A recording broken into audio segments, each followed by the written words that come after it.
আজ শনিবার 7ই অগ্রহায়ণ 2024 সালের 23শে নভেম্বর বৃষভ রাশি বৃষভ লগ্ন টরাস সাইনের জাতক জাতিকাদের দিনটি কিন্তু মধ্যম প্রকৃতির অতিবাহিত হবে।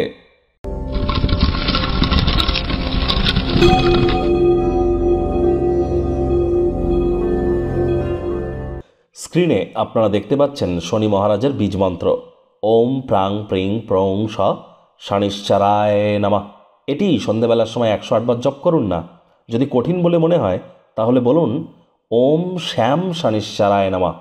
তাহলে অত্যন্ত উপকৃত হবেন। আজ শনিবার ব্ল্যাক বা ব্লু কালারের ড্রেস পরিধান করুন। আজ সরিষার তেল বেগুন খাবেন না। সরিষার তেল বেগুন লবণ এবং লোহা ভুলেও যেন ক্রয় করবেন না। শনি বর্তমানে মার্গী হয়েছেন, যার ফলস্বরূপ আপনাদের উপর ঠিক কী কী প্রভাব পড়তে পারে অলরেডি চ্যানেলে ভিডিও আপলোড করা হয়েছে। সময় সুযোগ বুঝে দেখে শুনে নেবেন। আর হ্যাঁ, পরসমালোচনা পরচর্চা করা থেকে বিরত থাকুন। মাতৃভক্ত ধর্মপ্রাণ কর্মনিষ্ঠ হওয়ার চেষ্টা করুন। টাইমের কাজ টাইমে করুন। শনি মহারাজ আপনাদের সুফল প্রদান করবেন। ভাগ্য মিটার আজ আপনাদের বলছে 7/10। ভাগ্য আপনাদের অনুকূলেই থাকবে, তবে প্রেম দাম্পত্য কর্মজাগতিক ব্যাপারে আপনাদেরকে একটু সাবধানতা অবলম্বন করেই চলতে হবে। কায়িক পরিশ্রম হলেও শরীর মনে সতেজতা এবং তরতাজাই আপনারা অনুভব করবেন। জটিল পরিস্থিতিতে যেন ঘাবড়ে যাবেন না। অর্থগত ব্যাপারে আয় ইনকাম বাড়বে।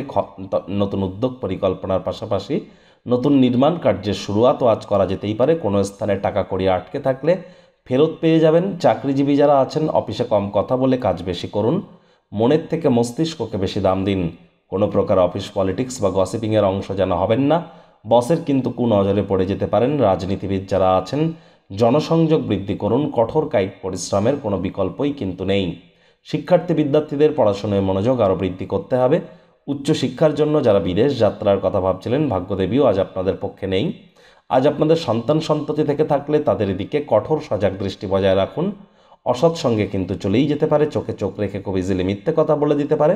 নেশা ভাঙের প্রতি আকৃষ্ট হতে পারে। শরীর স্বাস্থ্যের অবনতি হতে পারে। প্রেমিক প্রেমিকা স্বামী স্ত্রী না ভাব ভালোবাসা রোম্যান্স না তর্ক বিতর্ক অশান্তি কোনোটাতেই বাড়াবাড়ি যেন করবেন না। অন্যান্য দিনের ন্যায় আজকের দিনটিকে সাধারণ হিসাবে ট্রিট করুন। সময়ের সাথে চলতে গিয়ে আপনজনদেরকে যেন ভুলে যাবেন না। ব্যালেন্স করে চলার চেষ্টা করুন। পরিবার পরিজন নিকটে স্থানীয় ব্যক্তিবর্গদের সাথে ভাব ভালোবাসা বাড়বে। যদি প্রয়োজন পড়ে বন্ধুবান্ধবরা আপনার সহযোগিতা করতে এগিয়ে আসবে। সামাজিক কোনো অনুষ্ঠানে অংশগ্রহণ করলে মানসিক প্রফুল্লতা পাবেন। নামযশও বাড়বে। শত্রুপক্ষ বিরোধী পক্ষ খুব একটি শক্তিশালী থাকছে না।